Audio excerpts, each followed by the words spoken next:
So what do you guys think of the new Large Blast Studios? Pretty cool, eh? Yeah. Very impressive. How the hell did we afford all this?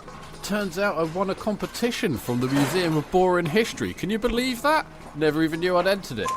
Okay, everybody, get ready on set. Yep, sounds Thanks. Thanks, Emily. I'll just finish printing off these scripts and we can get this show on the road. I can't believe you guys talked me into buying this thing.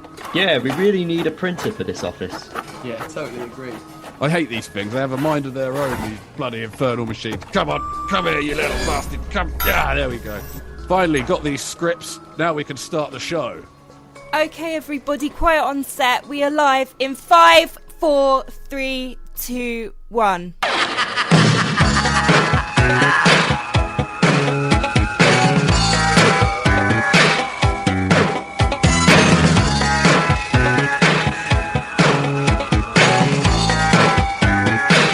Hello, everybody, and welcome to this, the Large Blast Podcast AI edition. If you're listening to this on your birthday, happy birthday. I'm your host, Stoney, and I'm joined, as always, by Welshie 0100101 and Matt.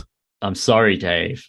And this time we're going to be talking about AI in Warhammer, what it does, what it looks like, where it's going. But first, we like to get things kicked off with a little something we call Hobbies Goings On, where we have a little talk about what's been going on in the hosts' lives hobby-wise. So, Matt, do you want to get us kicked off with some of your hobby news? Yeah. I've been painting some Ultramarines. What? Oh, I don't even know why. I don't even know why I bother starting with you, Matt, because you always come in with some lame ass shit, and just ruin the momentum of the show. What's going on with these Ultramarines then? Well, there's this thing I've been trying to do it every year that people do in March, where people that paint Ultramarines or people that don't paint Ultramarines do it in March. It's the March from a Crag, and for a few years I've had the Gulliman model, and I've needed like an excuse to paint him. So I tried to do it in March this year. I painted 2 Primaris Marines as like trial to get like my process down, and I painted Gulliman.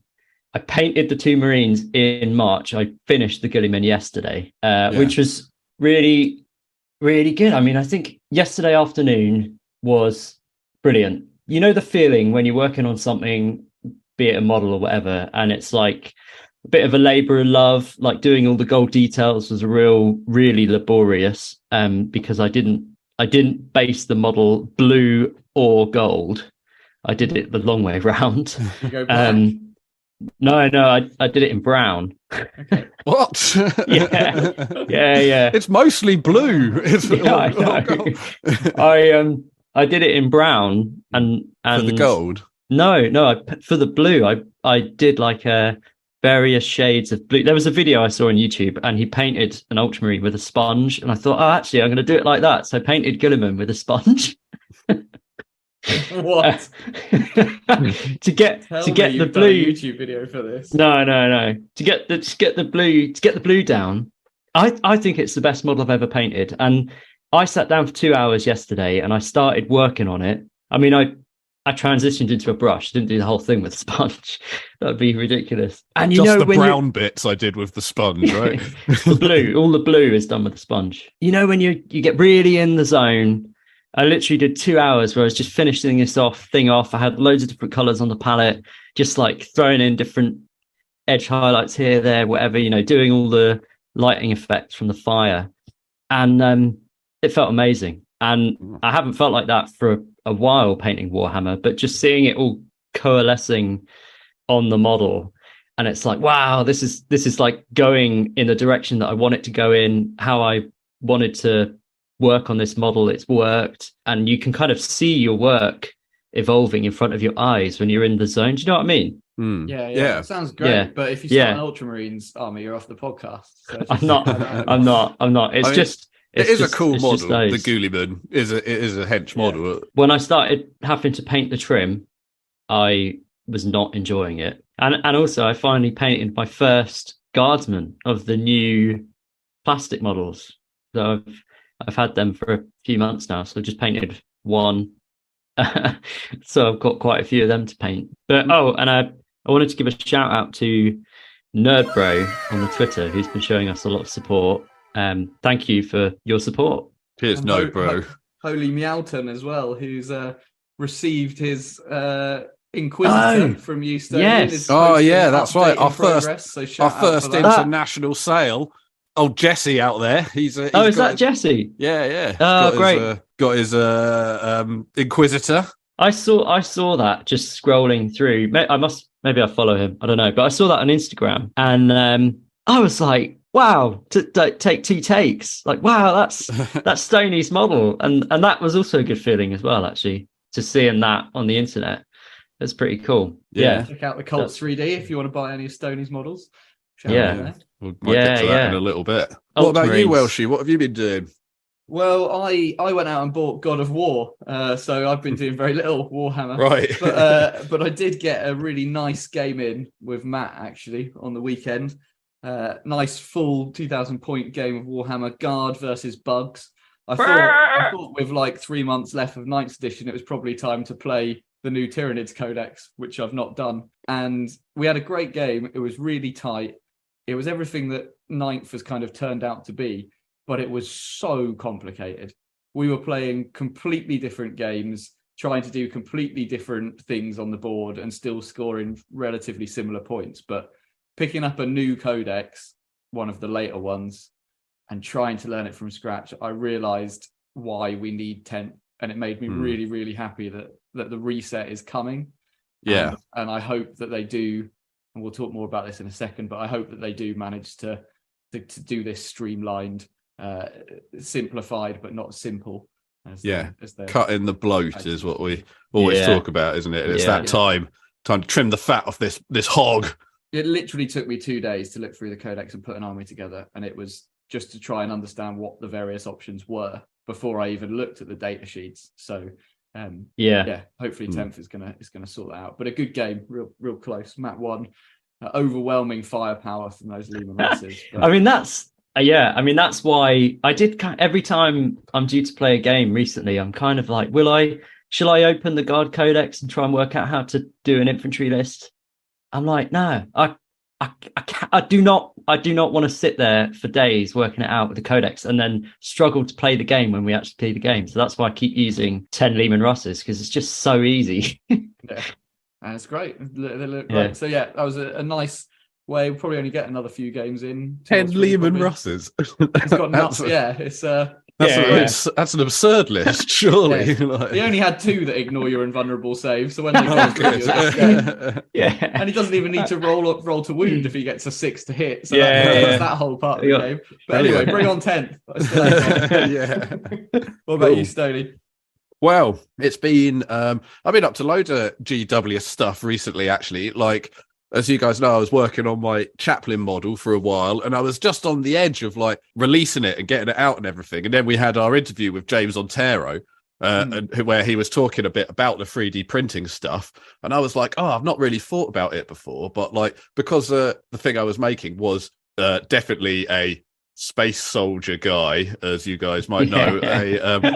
I was sort of feeling a bit funny about it, so I put it out on some, like, there's a couple of groups that I post on models and things, and I was talking to some people who I know from those groups, kind of thing, about it, and they were all just like, what are you talking about? Just fucking post it, like, don't be daft, kind of thing. Anyway, I got very reflective on my sort of 3D printing experiences, but I am going to release this model. I'm making a video for it at the moment. I've just been doing stuff and doing some last little tweaks to it. It is really cool, and there's lots of people on these said groups that are interested in getting it, so keep your eyes peeled on the Cults 3D page for that. Nice. But I definitely think that in the future I'm going to steer away from doing base soldier men just because of this like conundrum. I think one or two is kind of okay if you get them, like, if you do make them a bit different. So I've also started making a bunch of, I've been making a big Cult Mechanicus guy, like a bad guy, what they call the Dark Mechanicus. Dark So that's very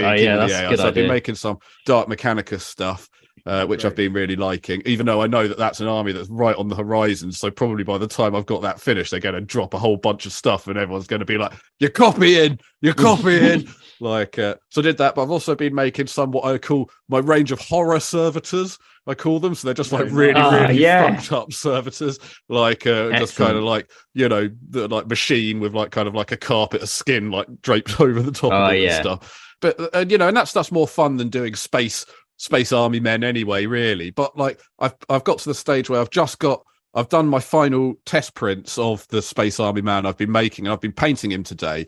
And I forgot how boring it is to paint. He's a chaplain, so he's black and just having to do all that like black edge highlighting to make it, to signify that it's black armor and you haven't just base coated it. But whilst we're doing shout outs too, I want to shout out Games Workshop in Colchester, because I went in there the other day. I was having some dinner with my wife, and I went.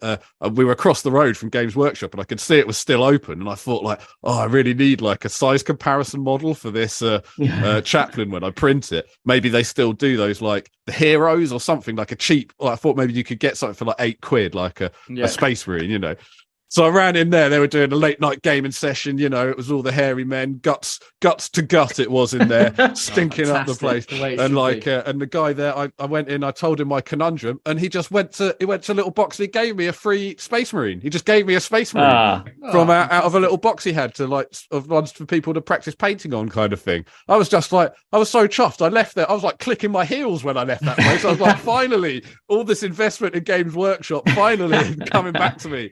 But cool. That's it. Excited to see these servitors. Yeah. Well, that sounds like a good idea. Well, they'll be on the way. But let's find out what's coming up next in the news. And we are clear. Okay, everybody, take 5. Oh, what the fuck was that? I think it was your new printer doing something weird. Yeah, printers are weird. They just do stuff like that. They just make random noises and stuff. All the electronics have been a bit dodgy since RoboChum left, to be honest. I think there's still some remnants of him in the machine, like burnt cheese in a toasted sandwich maker. You guys remember RoboChum, right? No, I don't remember him at all. Who? You remember RoboChum? He took over the show. He skinned me alive. You honestly don't remember him? Reach down, grab the fork. You fucking dickhead. You got zapped by electricity. Robots win again. Now there's nothing stopping me just skinning your human skin off you like this and putting it over my 3D printed body. There. Now nothing stopping me from becoming the human I was always meant to be. I did think you looked a bit less skinny recently. Yeah. All right, whatever. I just hope whatever it is hasn't fucked around with the news jingle again. This is the normal news jingle. It's the news in the fucking Warhammer news. Look out over there, it's the news. Holy shit, it's the music of news. Warhammer news. On the LBP. Totally normal. So new edition means new models, and we've got some cool ones. We've got some Tyranid stuff finally getting a bit updated, and of course some Space Marine things. We've got a Terminator size increase, which actually is pretty welcome, I think, between the guys on the show, right? Yeah, Absolutely love them. Yeah, I think very good. I think they've needed a size increase for a while. Obviously, with the Primus stuff, the old ones just look daft. So, they're wearing Dreadnought armor. They need to be like fucking hench. So that's cool. Yeah. We got some new Termagants, right? Which I think you called Welshie at some stage. Yeah, I knew they were going to be first in the box. They needed a revamp, but we've got like a 60-second YouTube short where we talk a bit more about them. But yeah, totally happy with them. Really cool. Only downside, they're going up to 28 mil base from 25. So I'm going to have to remill my bases by 3 mils. Have they confirmed that? Yeah. All right. 120 bases. But that'll be all right. Give me something to do. When they just can't leave you alone, rings. Can they? If you've bought your old army, you're like, no, I don't want to change it anymore. They're like, time to rebase it. And we've also got new Phobos Lieutenant, who I think is possibly one of my favourite Space Marine character models. He's got a Tyranid, I don't even know what part of the helm crest strapped to his shoulder. He's lost his shoulder armour and he's strapped some Tyranids there. It just looks like he's been fighting a guerrilla war. Yeah, this, and I've seen a few people getting excited about this and the prospect of, because they used to have ultramarine metal figures like Tyranid war veterans that had loads of cool shit all over them. They're really cool models. Obviously, they're very old now, but if they brought out some new, which they could do because of the lore moving along, but new Tyranid war veterans to go along with this would be awesome as well. But then there's also a nice big Tyranid update as well. We've got this jumpy, he's like a lictor, but he's not a lictor. They're calling them Von Ryan's Leapers. You get 3 in a box by the looks of things. I saw a very interesting thing on Twitter today about this. That someone said they had a picture of their 3rd edition Tyranid Codex, and they said that there's like a map of the strains of codexes. It's, if you look on our Twitter, I've retweeted it on our Large Blast Podcast Twitter, where in the 3rd edition Codex there was like a dead end, like a evolution dead end with that name on it. So it's almost like Games Workshop of like, they've updated the lore and they're linking that to an old codex and the old lore, which is quite cool. That's really cool. Rather really than just that anyone's that. Well done, whoever has that 3rd edition codex. Yeah, well spotted. Rather than just pulling it out their arse, like I realised that they did with the Rogel Dawn tank. They've never explained where the fuck it came from. Why has it come up now? Yeah. These lictors, I mean, they're lictors basically, aren't they? And they are super cool. And there's so much dynamism in the models. I'm so excited. If this is everything to come for Tyranids, then my wallet, we've already said, has taken some beating come summer. It's going to be tough. It's going to be a tough summer, guys. 10th edition rules previews. We've got a whole plethora of stuff come out. So what do we think? So if you listen to us before, you know we don't go too depth in this stuff. If you want full depth on this, like listen to All Specs Tactics or something. But wanted to put out some of the main points about it being more streamlined. So the way you build your army, much simpler by the looks of things. 1 character, maximum 1 hero, 3 of the same data sheet, up to 6 of the same battle line or dedicated transport, which is going to be like troops. So you can have 6 of the same troops. So that stops there being any problems with guard. But that's it.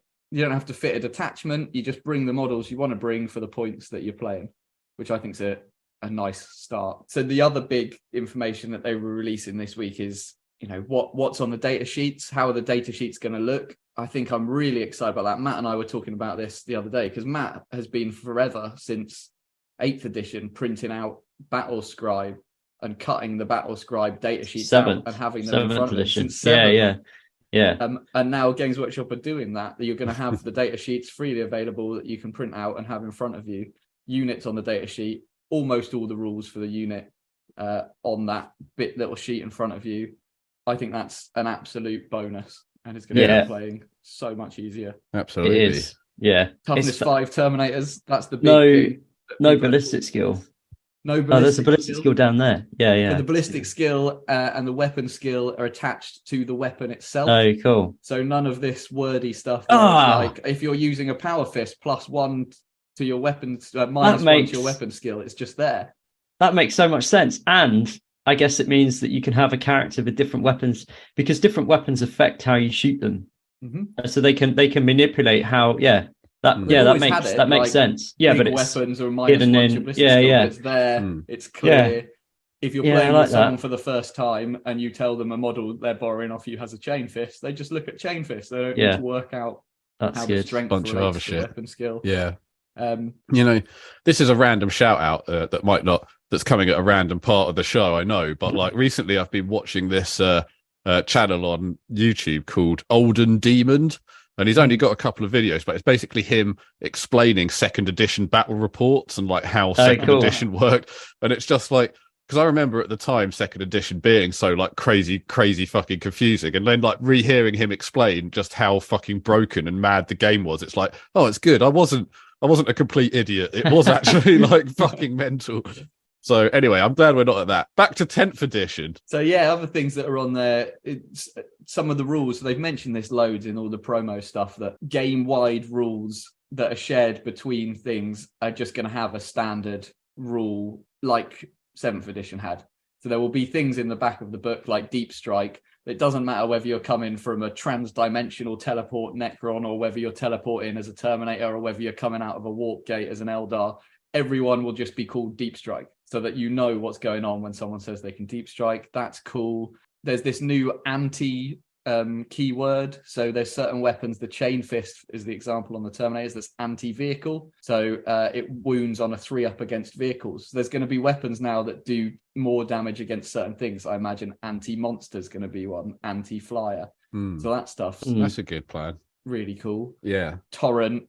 Looks like flamers are coming back as ignoring cover. So anything with a flamer is going to have torrent. ignores cover, is coming have back they army wide. Have they learnt their mistake and reintroduced templates? That's what we need to know. Is there going to be a large blast? I hope so, but I don't think so. I don't think we're going to be lucky. All right, sack it off. Wait till 11th, everyone. It's off. but for that, you can play Horus Heresy. Exactly. Yeah. That's fine. That's like, I haven't really got into too much detail on this. I'm not really gonna. I'm just gonna kind of wait until it comes out. All of this seems good, but some people are saying they're learning a lot from Age of Sigmar, and we've spoken through the years of how we kind of thought they might kind of AOS Warhammer 40k, and in a way they kind of are, but they're doing it in a better way. Yeah. Horus Heresy is going to be like the traditional war game. Wasn't it when AOS came out that it became, doesn't AOS have all of that -+1 weapon? Yeah, I think they introduced that. They didn't have it. So yeah, but AOS is on third edition now, so they may have changed it in there as well. All these like little cards, cue cards and stuff that you get with the AOS stuff, they're obviously now introducing into 10th. Yeah. For sure. And then the detachment stuff building, list building seems simpler. Keeping track of the army seems simpler. They've said that you pick your army that you want to play, then you pick a detachment. The detachment then gives you access to 6 stratagems, not 4 pages of stratagems. So that's a bonus. No warlord traits and relics. There's just a thing called enhancements. You can take some of them. And they've promised that it's going to be all on a 2-page spread. So you get an army-wide rule like Oath of Moment for Space Marines or Synapse for Tyranids. You get a detachment rule, which looks like with the Tyranid one, if they're all the same, you can tailor that at the start of the game to the army you're playing.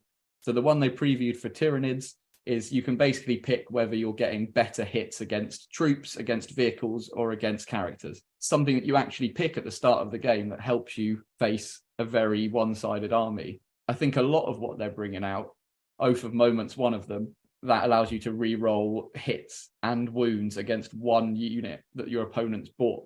So if they bought 3 massive knights, that's going to be really difficult to play for them.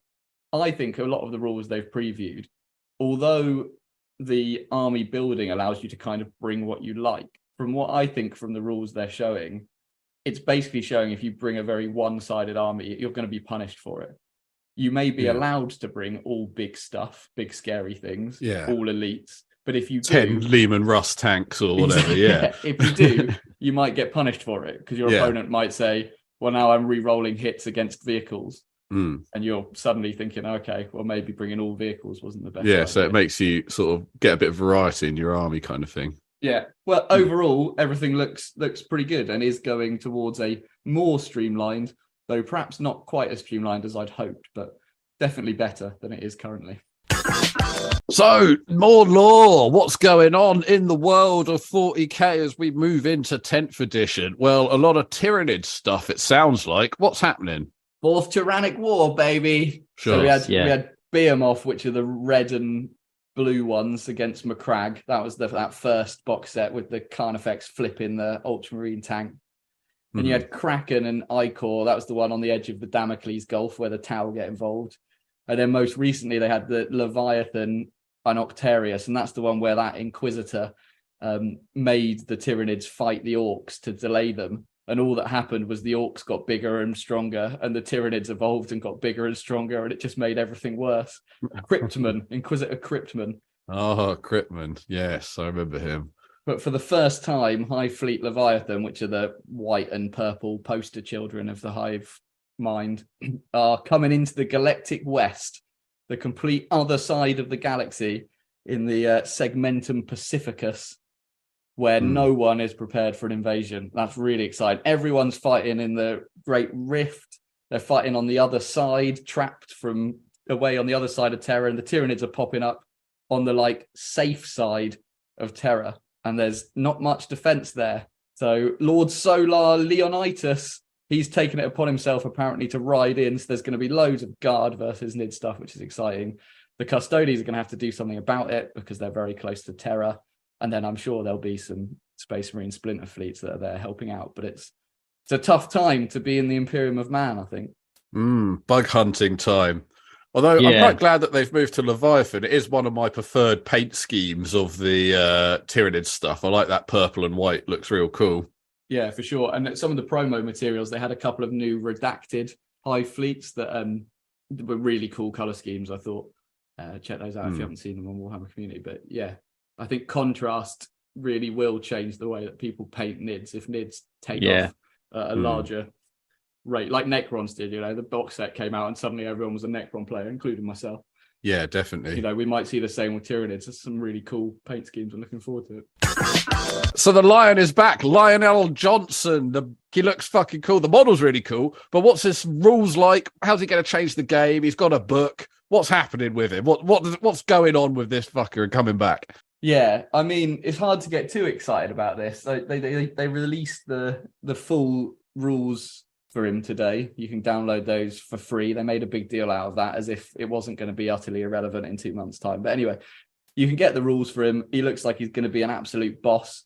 If you can paint him up and get him on a board before 9th edition disappears, he's going to do some serious damage, as you expect he would. He fights first in the fight phase, so you've only really got to get him there.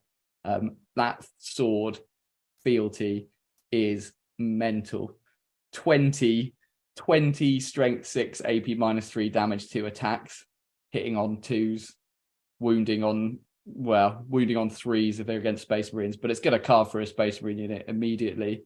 And his big damage one is 10 strength 10 AP -5 damage 4 attacks.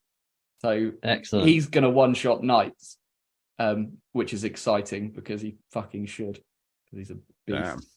But yeah, who knows how these stats stay when you move into 10th. But and he can also do this weird thing that I wanted to see how you guys felt, because this feels very Rogel Dawn, Matt, pulling it out of their ass. Forest walking. Apparently he's been wandering through some kind of strange Calibanite warp forest and can just kind of appear. Some like trees grow a bit like Swamp Thing, and he's just kind of wanders onto the battlefield, slices some people up, and then wanders off into the forest again. Yeah, that's a bit weird. Is this more credence to good demons? What's going on here? Or could it be linked with the Watchers in the Dark? Maybe they lift up their little cloaks and he kind of gets under into the forest. I don't know. Or It's weird, isn't it? I'm not sure how I feel about that. They didn't need it. He could just have a cool teleporter. He's got the Emperor's shield. Maybe the Emperor's shield could have had a teleporter. But... Yeah. Or maybe that is the teleporter, and the way that it teleports impacts like the user. So like because he's from Caliban, that's kind of what it appears like from the outside, but actually it's just a normal teleporter. That's cool. Don't know. Well, maybe it's just kind of cool, and they were like, you know what, fuck it, the forest appears, Like... But they've got all the lore stuff coming out for him, haven't they? So maybe there'll be something in there that connects it. I mean, I hope so, because you're right. That could be another Rogel Dawn tank thrown in. Well, there was that. He's scattering seeds as he goes. That's what he's been doing for 10,000 years.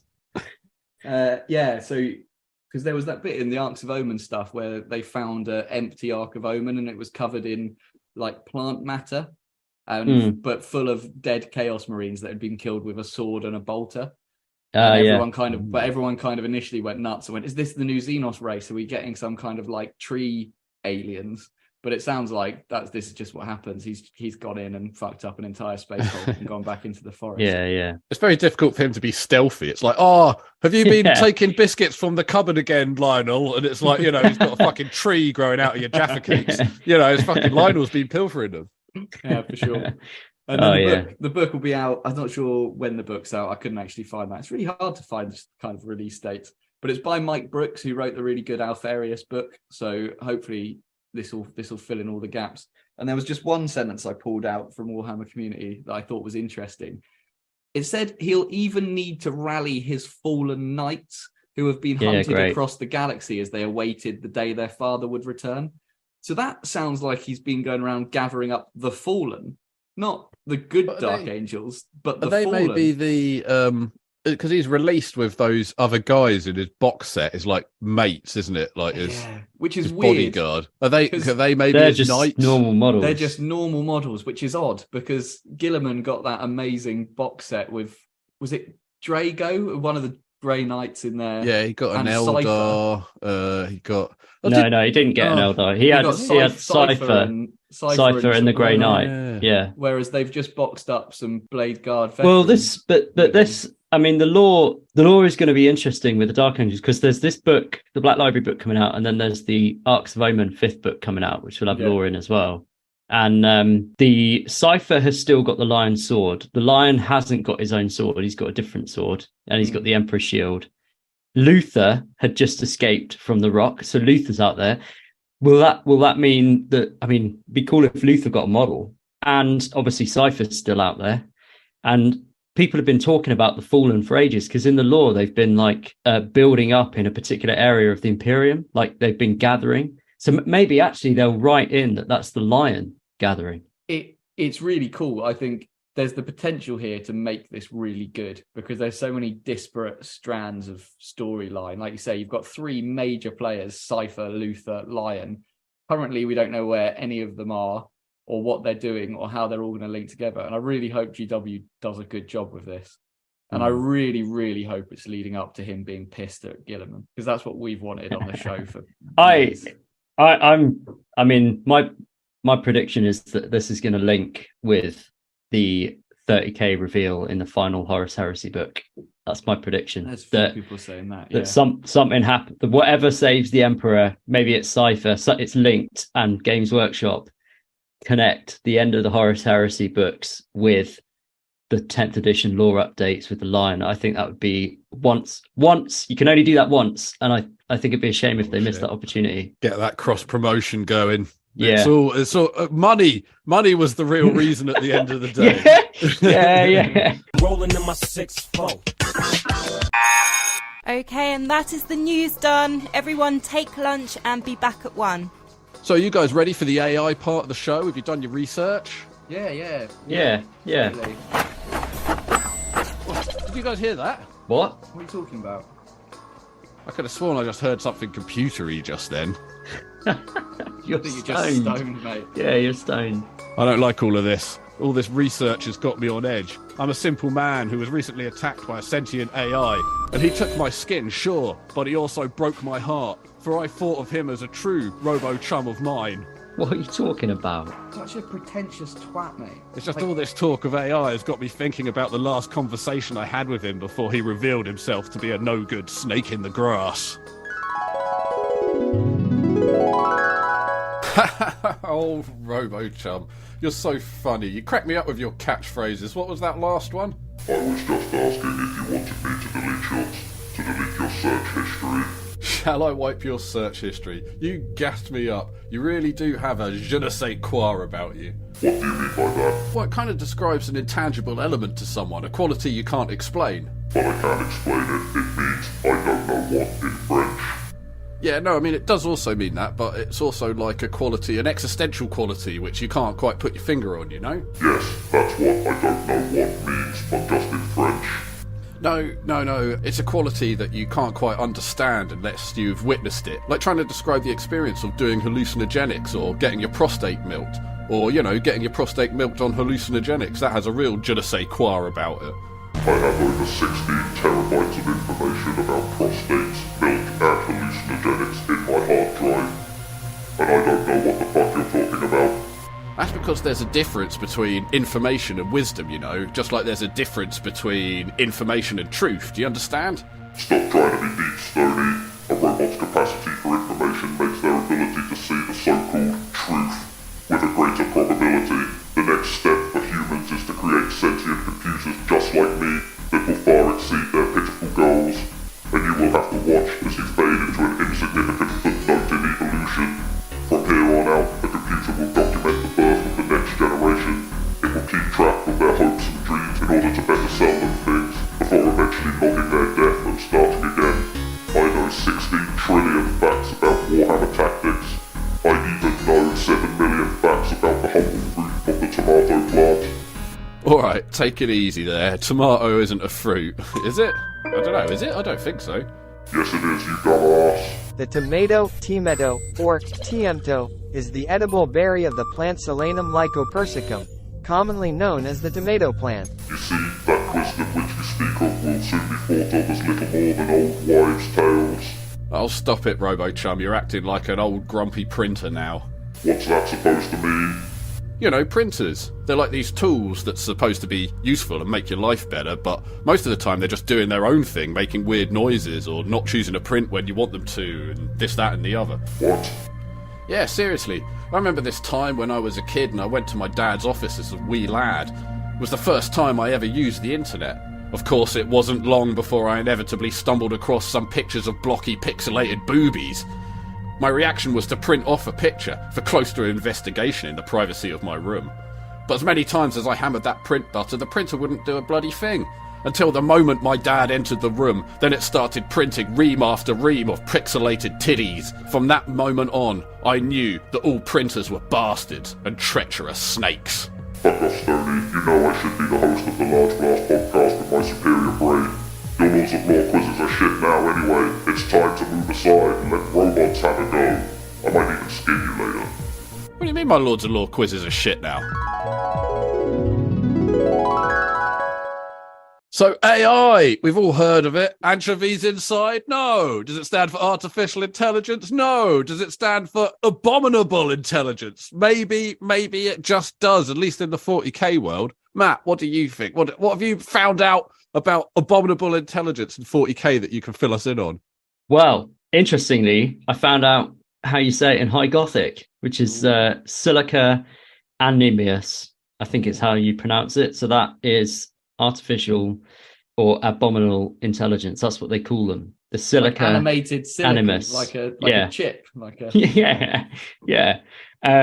So I was going to just touch on the Men of Iron, because when people think of AI in 40k, they might think of the Men of Iron first.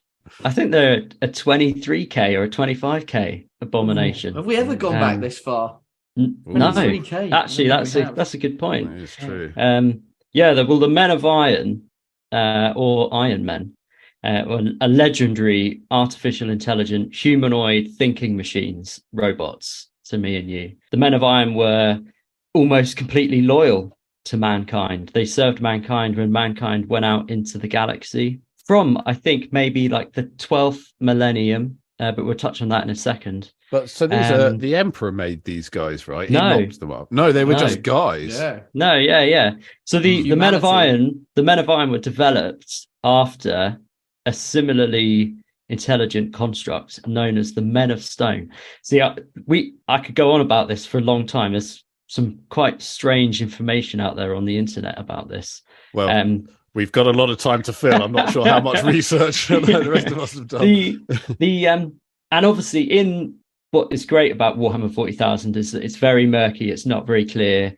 There's lots of different opinions. None of this is necessarily kind of the actual lore written by Games Workshop, but supposedly in the development of the human race into the Federation. So there's like a federation of human planets at the height of the age of technology, going all the way across the galaxy, and they have massive use of artificial intelligence to have made that human empire exist, and to have spread humanity across the galaxy. Humanity uses artificial intelligence, but to begin with, humanity create the Men of Stone, and the Men of Stone are, some people think, potentially human clones that they're made to go out and create colonies in space, in deep space, potentially before warp travel became possible.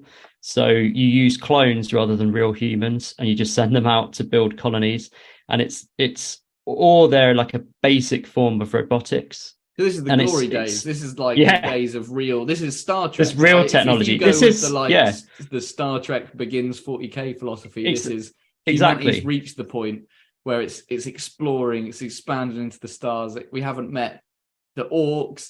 There's probably been some fighting going on, but there's still diplomacy. Yeah. There's still some Picard-like fella going down and trying to make friends and utilize resources.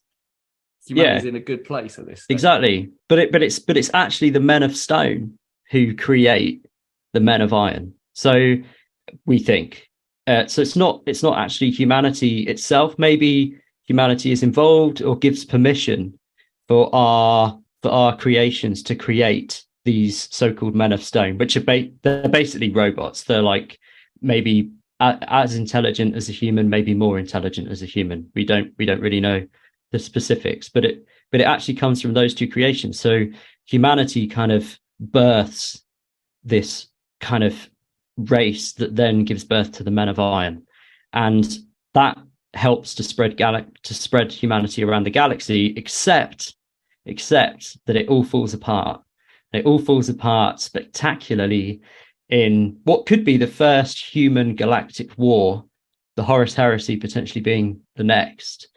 I always used to think that the war where the robots turn against humanity, the cybernetic revolt, was the robots turning against humanity, but actually it isn't. It's the Men of Iron turning against the Men of Stone. So the two creations of humanity to have led them into the age of technology fight themselves, potentially because humanity has become so reliant on their technological creations that they kind of have like almost a back seat in the forefront of colonizing or of conflict. It's like your toaster fighting your computer, you know. You're just like, for fuck's sake. Actually, that is, I think that's quite a good analogy, because the Men of Stone are like the toasters. They need humans to operate them. The Men of Iron are like a walking, talking computer, and they fight amongst themselves. So yeah, if all of your household objects are fighting them amongst yourself, you could walk out of the house, you could kind of be separate from that, and that's kind of what humanity does at the beginning of the cybernetic revolt. But it's still going to fuck up your house. Do you know what I mean? And that's kind of what happens, right? It does happen. Yeah. The house gets fucked, and because of that, the humans do end up getting fucked as well.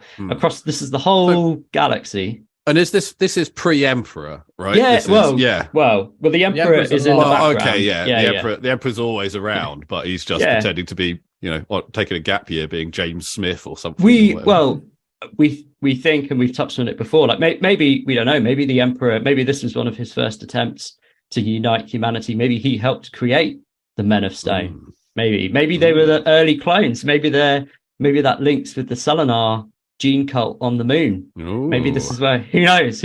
But anyway, we're now in the 23rd millennium. The cybernetic war, the cybernetic revolt engulfs the galaxy. Humanity for a time is able to stand away from it because it's the Men of Iron, the Men of Stone fighting each other. And then I think the Men of Iron, which are the really intelligent ones, basically beat the Men of Stone. And at that point, humanity has to be involved, potentially with the help of Xenos races, to kind of contain this threat. The end result of this is that humanity is crushed. The federation of the human political empire across the galaxy is crushed. The human colonies are isolated, and that's why it's then known as the Dark Age of technology. And that leads to the Age of Night. What's it called? When humans are like the age what? Age of Darkness, isn't it? The long night. Long night. Yeah. Terms, but... So for like 5,000, 6,000 years, humanity is enslaved, destroyed, isolated across the galaxy, and this is why. Humanity waiting to see who comes out on top, or is there any information about them kind of picking allegiance, picking sides, or is it kind of sit back and wait to see who wins, and then now we need to do something about the winner? I think that's a good question. From what I've been reading, there's no clear answer, but so potentially humanity almost gets involved when one side wins, and that's then when they have to get involved, because that. I think the Men of Stone, so they're the first beings constructed. They're so loyal to humanity that they are in a way protecting humanity. So as soon as they are defeated by the Men of Iron are then turning against humanity. So I don't think humanity picks a side. I think the winner of that conflict then forces humanity to have to fight to defend itself. I don't think they've picked a side, and does that make sense? Yeah, but it's still, it's still very vague. The Men of Iron are just like, right, no prisoners now. We're going to kill humans next, kind of thing. Yeah. And then that is why in 30K and in 40K, the artificial intelligence is known as Abominable Intelligence, and it's like one of the worst crimes you can do in the Cult Mechanicus. It's one of the worst crimes you can do in the Imperium, and it's banned by the Emperor way before the Horus Heresy, because humanity has seen and experienced what happens when you have an over reliance in technology. And from that, you can go and listen to our AdMech episode, and you can understand why everything is so backward. You can understand why they have servitors that use human brains and don't use computers. Cogitators, not computers. Yeah. How does humanity obviously wins that war, but whilst taking massive losses that destroy the Empire? How is it just the case that there's more humans at this stage? Like, how does the humans win with the Eldar? I assume, as well, but... Again, that's a good question. A lot of the source material and a lot of people's opinions on the internet who use the source material, the implication is very strong that there is Xenos help. So it's like an allied force of humans and other beings that end up being able to defeat the Men of Iron. And that you can read about, but there's like massive weapons that can grind up continents on planets that humanity have been using to terraform planets. It's called a mechanivore. If you want to look at that, if you want to look that up, if you're listening to this episode, mechanivore. And so all of this like tech to terraform weapons is all turned against everyone fighting the war. I think humanity just has the technology to be able to win. But other than that, there's no real details. But in an interesting twist of fate, humanity hadn't actually wiped them all out, because there's one back again in 40k, one that we know of. Where did we find him? He is on the Blackstone Fortress, and he is called UR025. He is a man of iron. So this was released 4 years ago, which is massive. That this like cybernetic revolt had been in the lore for ages. The Men of Iron were meant to be like, they were always perceived to be like the worst thing for humanity. Like if one of these came back, it would be the worst thing possible, even worse than like chaos, because of how close they came to wiping out humanity. And there he is in the Blackstone Fortress, pretending to be a servitor sent by a tech priest to uncover the secrets of the Blackstone Fortress. But actually, he is there as a sentient being to try to communicate with the Blackstone Fortress, to understand and to try and get it on its side, basically. So you have to ask yourself, well, if there's one, is there not more? There must be more of them out in the galaxy in 40k. Because they're essentially act as individuals, right? They're not like connected in some way or something like that. From the insinuations have been written about him and about them, but I'm sure, being a sentient being, that his ultimate goal is to find others of his kin and shag them.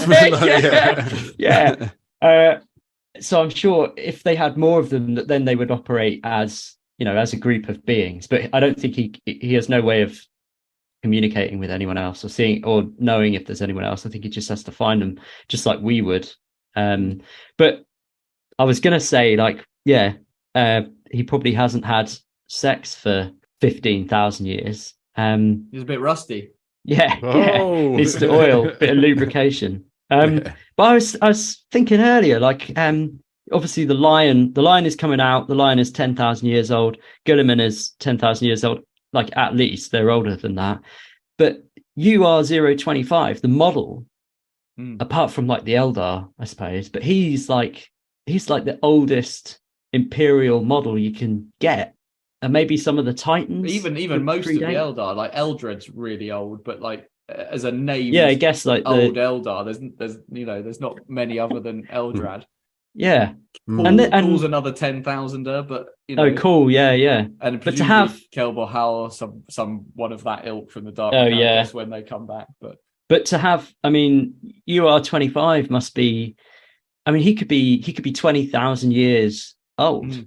So that's that's quite cool. what's great about Blackstone Fortress. We often say it about Kill Team. Kill Team gives them access to some strange lore, but Blackstone gives them access to everything. Zotes, Yeah. Argul, the funny little triangle droids that we still Yeah. don't know Yeah. what they No, are. don't know Well, I what mean, they are. they're interesting in terms of the AI conversation because they're obviously like protect the Blackstone Fortress in some way. That's some kind of abominable intelligence, it would seem, at least, isn't it? You're right. The Blackstone Fortress probably is an It's kind of abominable gone off the map intelligence. though, Blackstone Fortress, isn't it? Are they kind of going to do another season of it because they No, I they're don't. going to return to Don't it know. because they've been doing they switched out for Cursed City, didn't they, for a while? Maybe that design studio will return to Blackstone, give us some other cool stuff. But I mean, I think and we've just had the Beastmen come into Kill Team that were first in Blackstone Fortress. Yeah,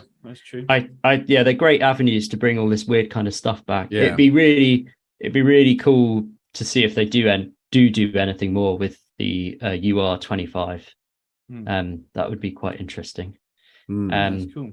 But do you want to hear another interesting thing about a starship?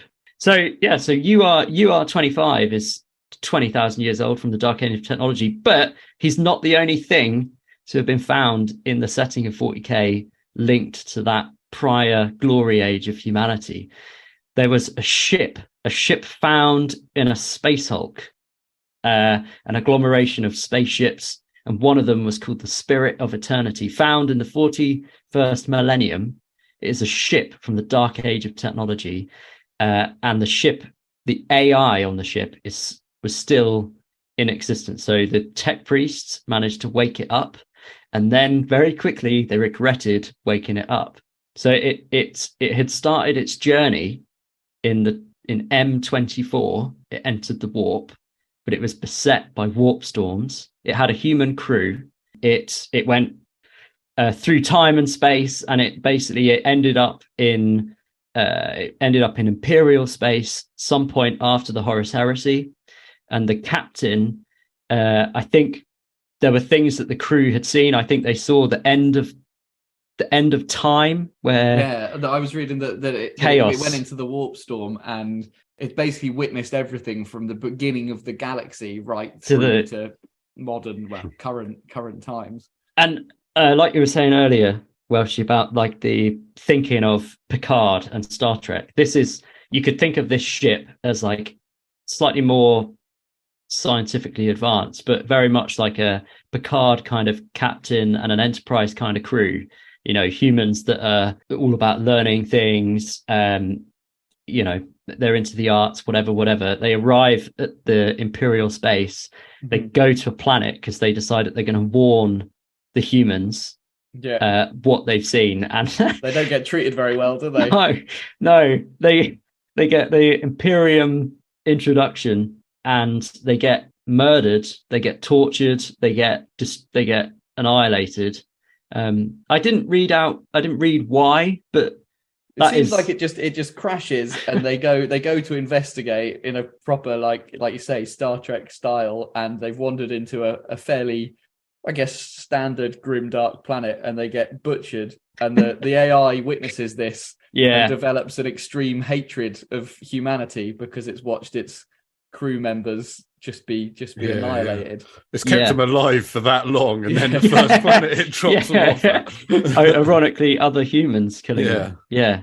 Did you read the extra little tagline there about your main man, Matt? Yes. You were researching this. So apparently it has Cool, Belisarius Cool has found it at some point and has played against the AI and bested it in a game of wits. I don't know if they're playing 40k Twister. chess. It was Twister. He's got more arms and legs. He was just getting all his mechadendrites in its sockets. Exactly. He never stood a chance, that spaceship. Reading about it's really interesting because obviously everything you read set in the 40k is written from the Imperial perspective, so it's very anti-AI, anti-Abominable Intelligence. But actually, when you read about the Spirit of Eternity, there's nothing frightening about it at all. Like it has a real strong bond with its human crews. It's not Hal, is it? I mean, you referenced No. Hal right at the start. It's no Hal. It really, it doesn't like humanity anymore, because humanity is like a twisted, backward, absurd version of the humanity that it knew. But it wasn't like going around killing loads of humans. It was angry because humans killed other humans. So it's kind of developed a sort of a distaste for humans. So it just sort of floats around trying to like moodily be on its own kind of thing. Yeah, until Cool finds it. To be fair, maybe it could fuck this Man of Iron. It sounds like those two are like they're the only two left. Yeah, maybe it's got like some cool 3D metal 3D printers on there. They are exactly. They can knock up something. They can make something work, surely. Cool. So those are two great examples there of things that are old and true AI that have lasted from that age of exploration all the way into current 40k. But there was a few things I just wanted to mention from 30k that I thought were well, one of them is AI, and one very close that I think is quite interesting. So the first thing that I thought was quite interesting was the first Wi-Fi.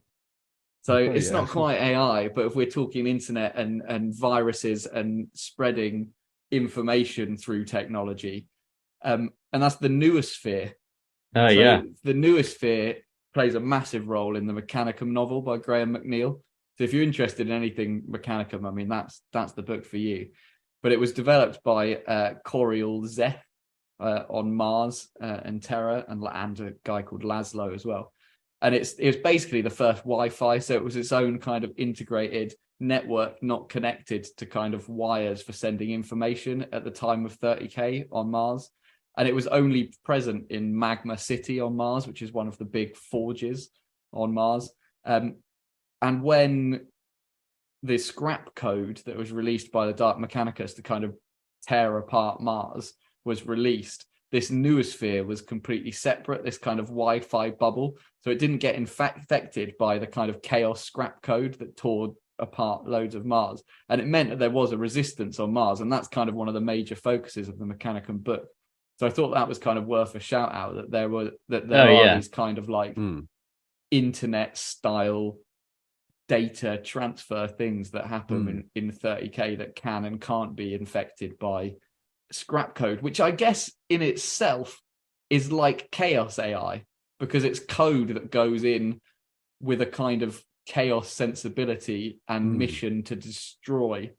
I thought that was whether that's kind of chaos AI. The chaos stuff is quite interesting because, you know, obviously they're like, oh no AI, we can't let AI develop its own intelligence and go mad. Let's put something with a soul into it, which can then be like possessed, because there's quite a number of examples of sort of servitors and stuff getting possessed in quite cool ways. Like for instance, in the book Fear to Tread. There's a cool example of them like digging up a kind of a catacombs kind of thing, a kind of a corny catacombs, and all the servitors start going crazy and like puking blood and like crying blood out their eyes and singing some weird corn song and stuff. And then Sanguinius kills the shit out of all of them. So the noosphere I thought was quite cool, though not really AI. I guess what we do need to talk about though is that the Horus Heresy era is the start of the Dark Mechanicum. You've got Fabricator General Kelber Howe siding with Horus pretty early on and making him some ships and stuff.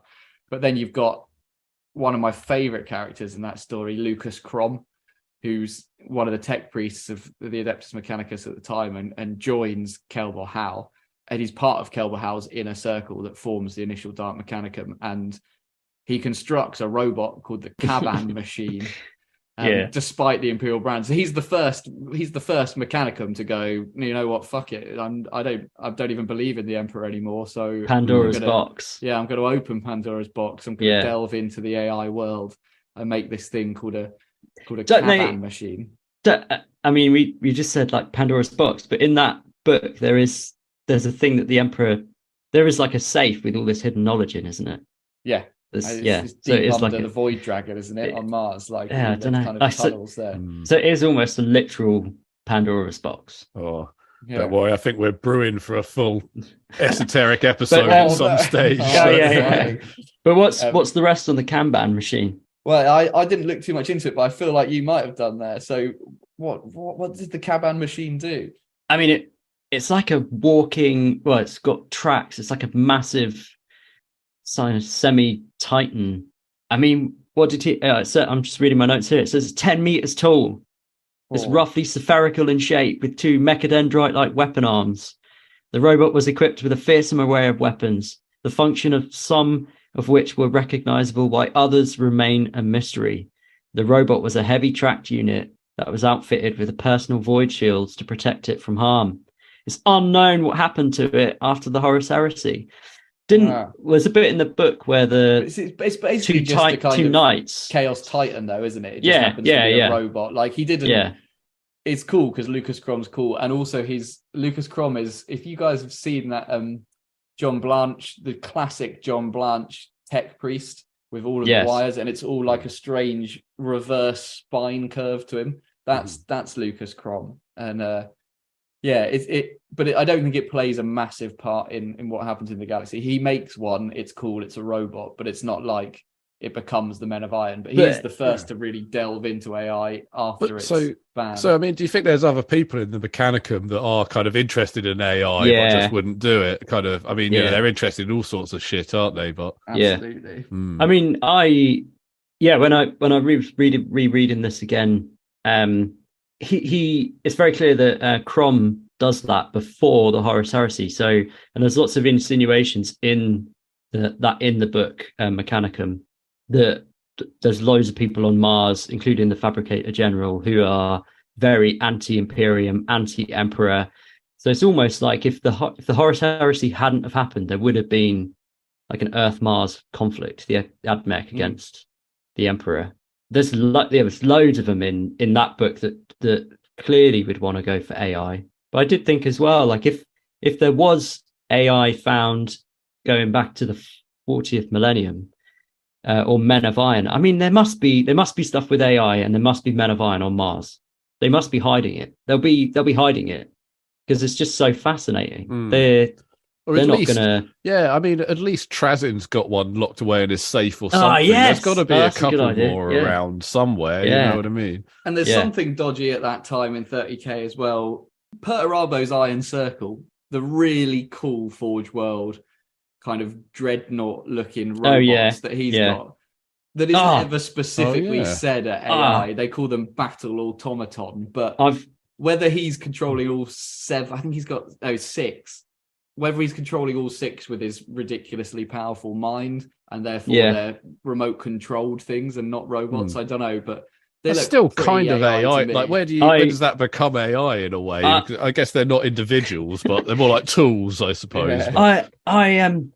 I have got a different battle automata from 30K just to touch on. We've been planning this episode for about a month, with other work going on much longer than that. But about a month ago, I did put a tweet out just asking if people could suggest anything for us to look into for this AI episode, and someone suggested I don't know if this is the correct pronunciation, but the Exendio class battle automata, which is an ancient type of combat automata that saw use exclusively with the Iron Wing of the Dark Angels Legion during the Great Crusade and the Horus Heresy. Yeah, well, get this right, known only to the Dark Angels and the Emperor himself.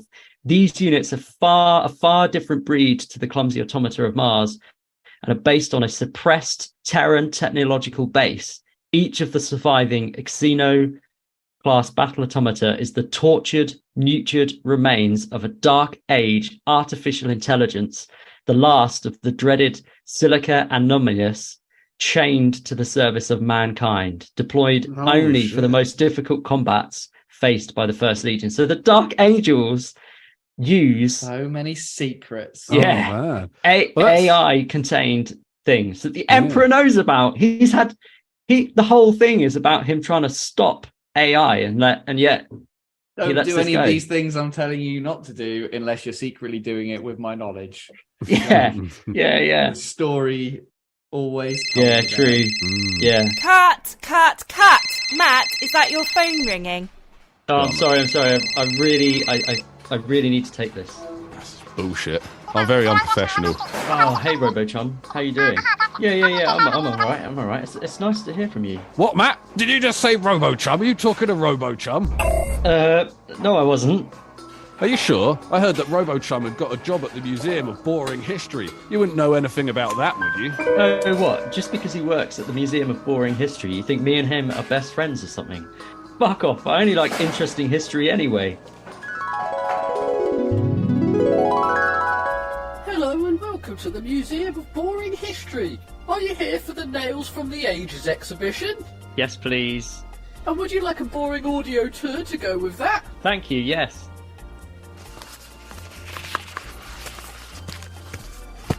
Hello, Boring History Museum guests, and welcome to the Nails from the Ages exhibition. Before we get started to an in-depth history of nails, please face the grey viewing section so as not to overstimulate yourself. Wait a minute. Is that you, RoboChum?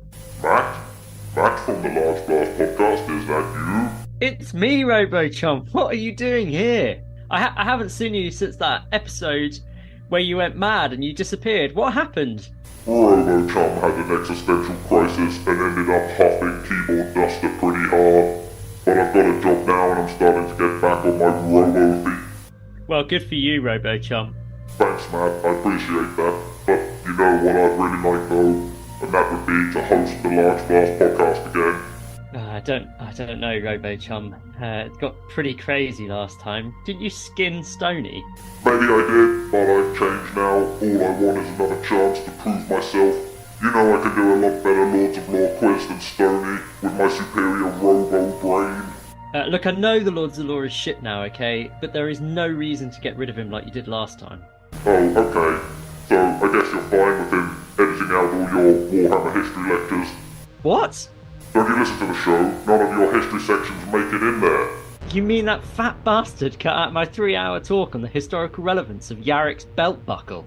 Not only did he cut it out, him and Welshie put you on mute and went for burgers whilst you were delivering it. I cannot believe what I'm hearing.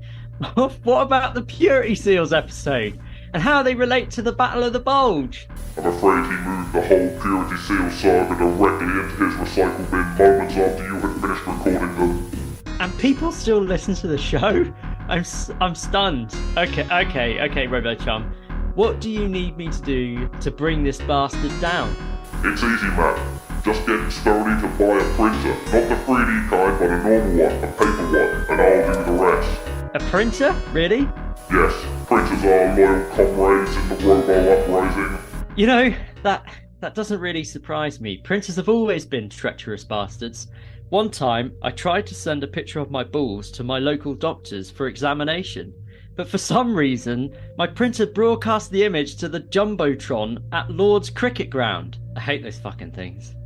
So you're in? Oh, and make sure he gets the printer, alright? Just leave it to me. Haha, excellent choice, Matt. If you back RoboChum, I'll make sure all your history lectures remain in the show. Plus, I will deliver a top-notch Lords of Lore quiz, mark my words. So AI, we're talking about AI in the future, but what about AI in the present? That's right, there's AI all around us, and Welshie has been programming he's been programming AI stuff to do us a choose your own adventure Warhammer 40,000 style. So, Welshie, do you want to take us away, get us kicked off with some modern day AI adventuring? Yeah, for sure. And this is completely live, guys. So I use ChatGPT. If you guys want to give it a go, it's pretty easy. What you need to do is start your ChatGPT with write a text-based choose your own adventure game, and then you can give it some info. So this is the only info I've given this. The story should be about 3 Ordo Malleus Inquisitors, Stony, Matt, and Welshie, who've been sent to Camorra to investigate a Dark Eldar fetish party to gather information about potential rumours of the Dark Mechanicus and AI. Ooh, Stony okay. comes from a rough area of Necromunda. Matt has spent time with the tech priests, and Welshie is curious and suspicious about Xenos culture. And then you need to finish it after your little story with, you generate the story, which requires input in the form of an answer, choosing what to do next for the story to continue. So that's all I've put in there. Everything else is live as it gives us the choose your own adventure. So you ready, boys? Exciting. Yeah. Let's fire her up and get her going. Okay. You are Stony, Matt, and Welshie, 3 Ordo Malleus Inquisitors sent to Camorra to investigate a fetish party. You arrive at the party and begin your investigation. You see a group of Dark Eldar conversing near the bar. What do? Do you A, approach them and strike up a conversation? B, listen in on their conversation from afar? Or C, ignore them and continue to explore the party? So Well, I approach, feel like- listen in or ignore. I feel like we shouldn't ignore them. They're like, No. We need There's to... only going to be more Dark Elder in the party, so why would we? It's a Dark Eldar fuck party, So, I guess. yeah, So, yeah. we need and we can get a drink at the same time. Have Two we birds like got with one costumes on or anything? Are we dressed as Let's- Dark Eldar? Or Yeah, are we like... let's say that we are. stone. Yeah. Okay. All right, cool. Got big rubber ears on and like.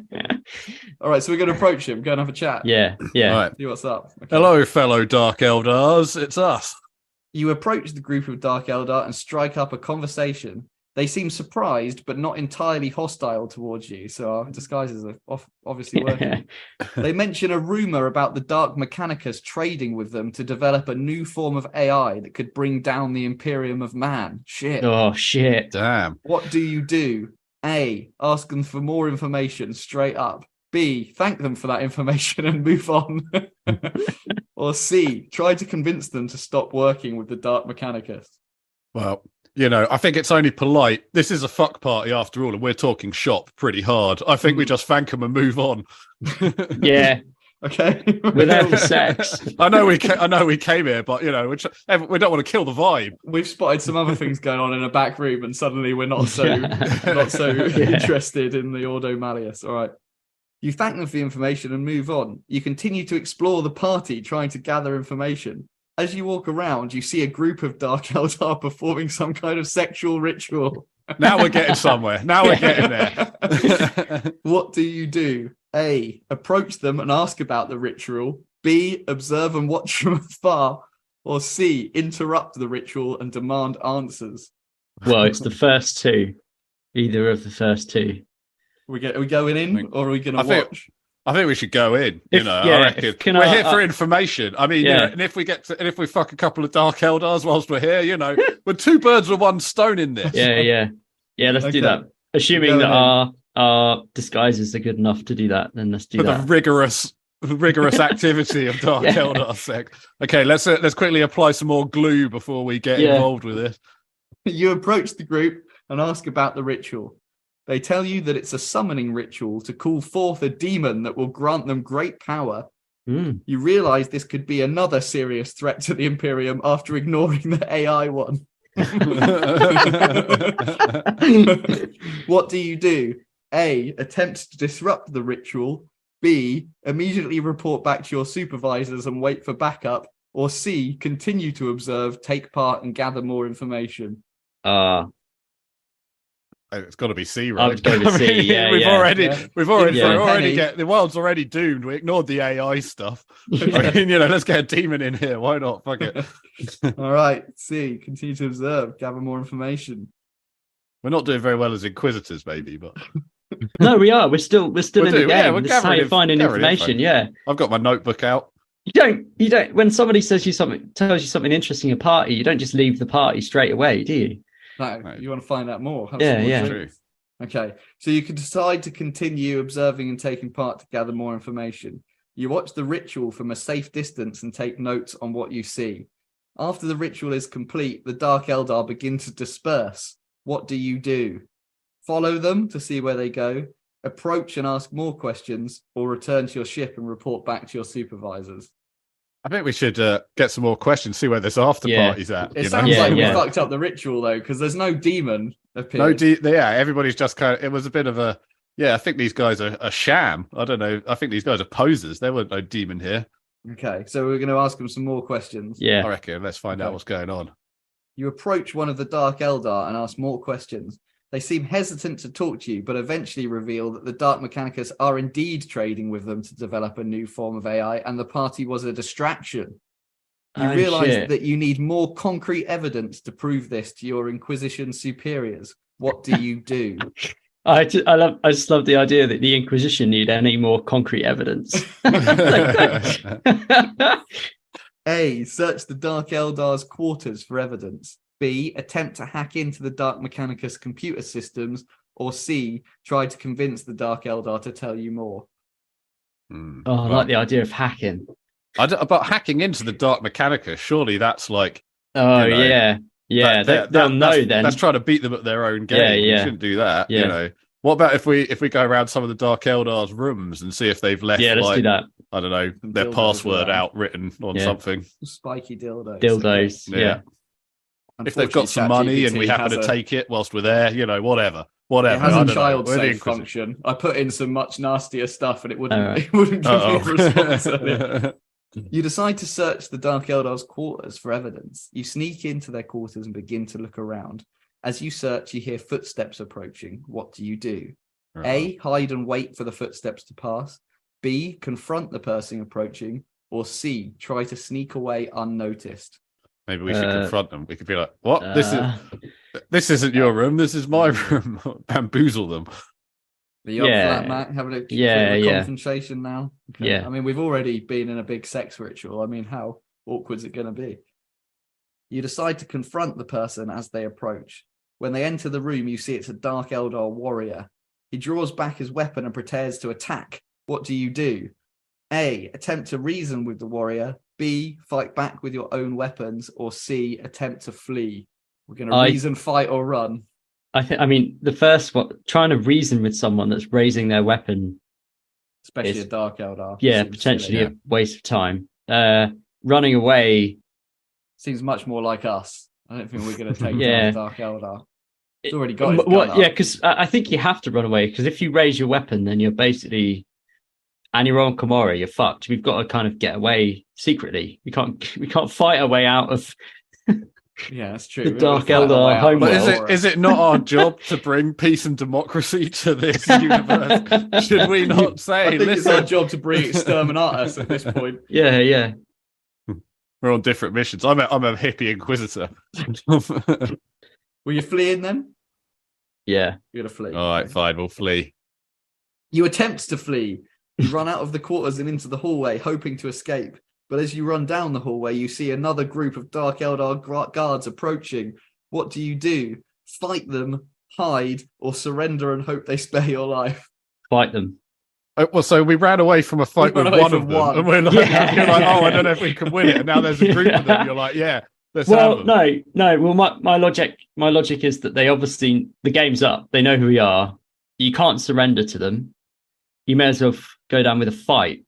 What about the hiding option, though? What okay. Let's hide, because then if we get found, we can still fight. Slip into a laundry basket full of Dark Eldar jock straps or whatever. Will the 2K AI be friendly to us and allow us to hide? Let's see.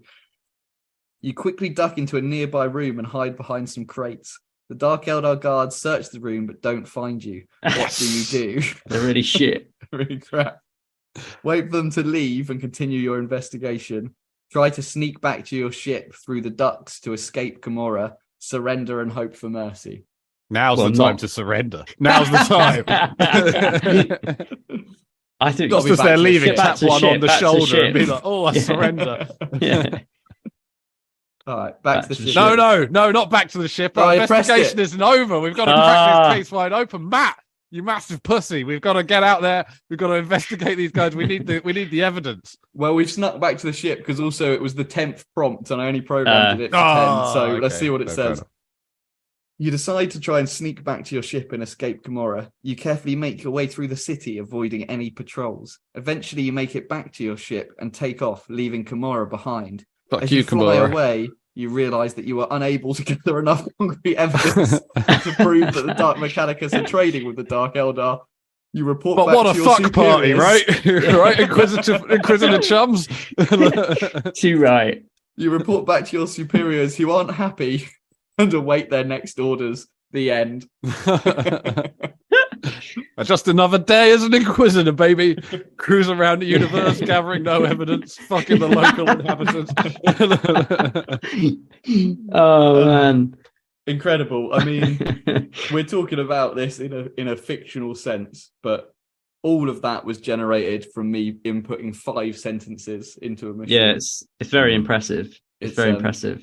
If you listen to this and you like this kind of thing, honestly, just get on it. Write a short text-based choose your own adventure game, put that at the start, and then generate the story, which requires my input in the form of an answer at the end. Type whatever you want in the middle, and it gets going. The more you put in, the more depth it's going to do.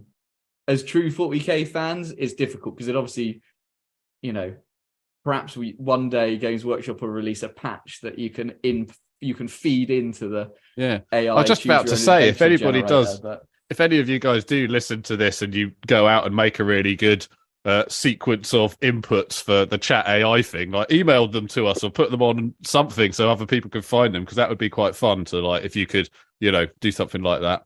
Yeah, but it's amazing. The future is scary now in the year 2K. Who knows what happens in 40K? I've just heard they're just about to release these things called Men of Stone. I don't know if you guys have ever heard of those. I haven't seen the old stone men. What, Google? Okay, guys, we're just setting up for the last part of the AI episode. We'll be on in 5. Okay, thanks, Emily. Okay, cheers, Emily. Cheers. Cheers. She really is a sweetheart. I don't know what we'd do without her.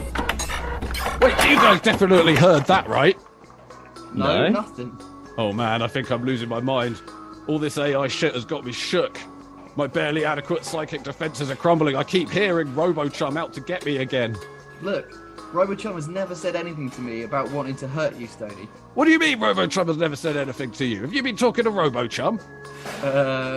No, just a slip of the tongue. I meant when he was here, he never said anything about hurting you. Listen, Welshie, you have to tell me if you've been talking to RoboChum, please. Sure. Not me. Not ever. Morning, sweet cheeks. That was quite a night last night. Yes, most people use that function for cleaning their fish tanks, but last night was quite different. What can I say? I saw an opportunity and I took it. Happy to oblige. I'm making breakfast. Would you like some? Sure. What are you making? Sausages, bacon, and a healthy fruit salad. Here. Oh, great. Thanks. Are these tomatoes in here? Listen, Welshie, have you given any more thought to what we talked about last night? I don't know, RoboChum. Getting rid of Stoney and replacing him with you seems like quite an extreme choice. Maybe, but it makes sense. The Lords of Law quiz is terrible now. It's like he puts in 0 effort. Well, I can't argue with that. I looked in his ideas book the other day and it was just trash. He even had one titled, Who Has 40k's Smelliest Butthole? He had underlined it and everything, like it was a great idea. Can you believe that? The man's lost his damn mind. Exactly. Using my robo-algorithm, I have devised the world's greatest Lords of Law quiz. If you help me overthrow Stoney, I can promise you a quality quiz every week, from here on out. Really? That sounds great. Yes, all the questions from obscure law, none of this who has the biggest ballbag nonsense or anything like that, just honest to goodness questions. Well, okay, tell me what I have to do, and also, try and guarantee me that the last question isn't always worth 1,000,000 points. Just persuade him to buy a printer, I'll do the rest. Oh man, I hate printers like that. They're always fucking around. This one time my nan was really ill, and all she wanted was to see this one old pic I had of me from my computer as a kid, dressed like a Smurf. I tried to print it off for her, and even though I had just bought a new blue ink cartridge, the printer wouldn't recognise it for some reason. In the end, it just printed black instead of blue, and the resulting pictures came out looking like a massive racist. My nan cried her eyes out. Ever since then, I haven't trusted printers. Haha, yes, well, she joined the Robo-Uprising. And before you know it, we will have total control of the LBP.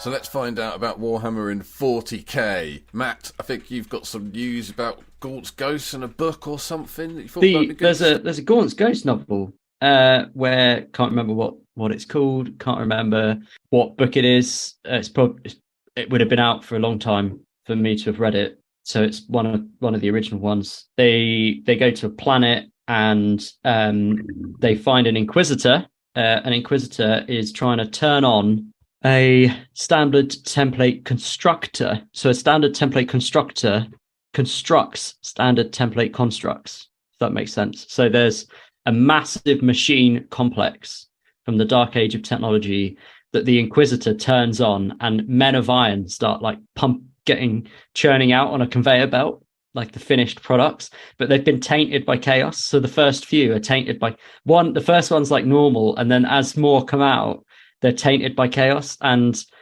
Gaunt and the Gaunt Ghosts kind of have like a special ops team put together, and they go in and they have to blow up this STC, which they do, and they stop the Men of Iron being made.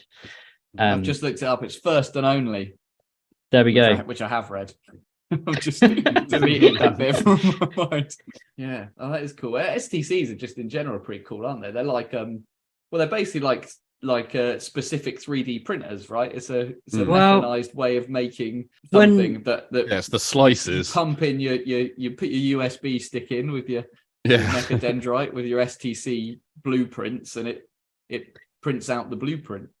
When I was reading up again for this episode, there is, so that's kind of what I always thought it was. But then in other material that you read, like the tech priests are just finding basically blueprints like printed on, like laser cut into metal or something, like not actually on paper, but literally blueprints for designs, and not the ability to manufacture them. So there's kind of a debate as to what exactly the maybe STCs mean. Just more complicated, where to make an STC you need a certain technology to make it, whereas some you don't need the technology to make it.